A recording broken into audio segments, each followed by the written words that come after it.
Betty Sutton. I thank Congresswoman Fudge. I thank you for your leadership. You have been tremendous in this fight, and it's a fight that unfortunately we didn't ask for, but we must fight on behalf of the American people. There is nothing more important. There is nothing more American than the right to vote.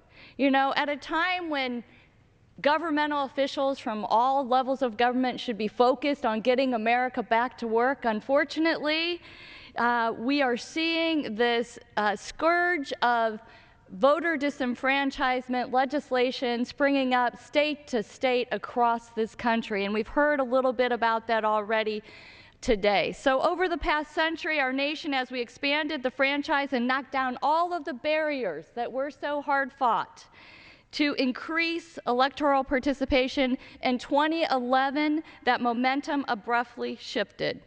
We've heard here tonight about how state governments across the country enacted an array of new laws, making it harder to register to vote in some states.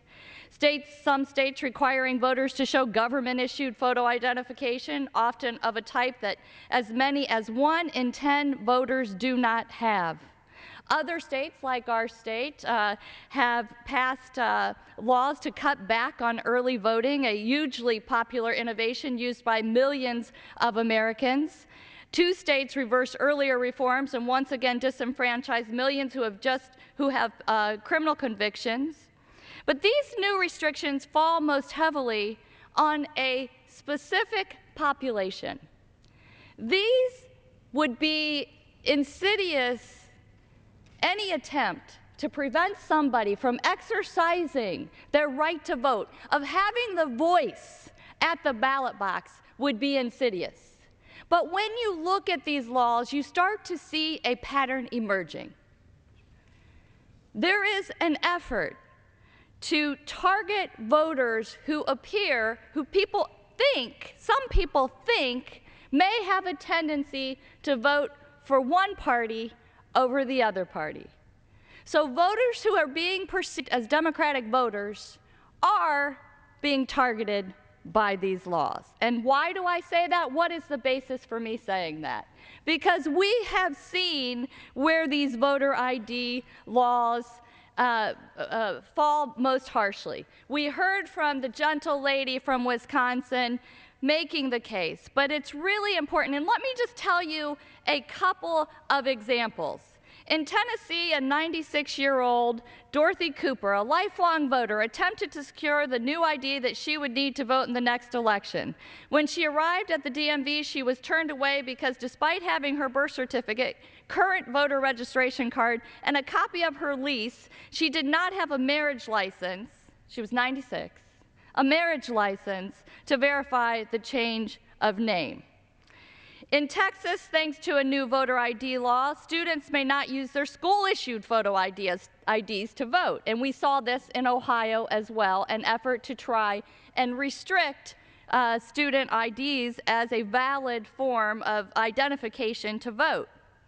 So in Texas, while Texans who possess concealed weapons permits are allowed to use their permits to vote, those with student IDs are not. This justification just seems a little bit arbitrary. And according to one state representative, is that, quote, Texas, you know, is a big handgun state, so everybody has almost got a concealed handgun license over 21. That was the argument that was given for that distinction. But the bottom line is this. We are here on the floor tonight because, you know, we have people, we've seen the protests out there. We know that there are those, and they're holding signs, and they say, we are the 99%.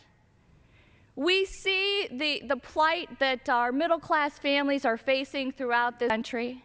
But I think it's worthwhile to bring up that idea about the 99%. And I'll tell you why. Because, Representative Fudge, the reality is there are those in this country who have a lot of power, and that's what that 99% and the upper 1% is about, right? And they have a lot of voice. You know why? Because they have a lot of money that they use to make their voice heard.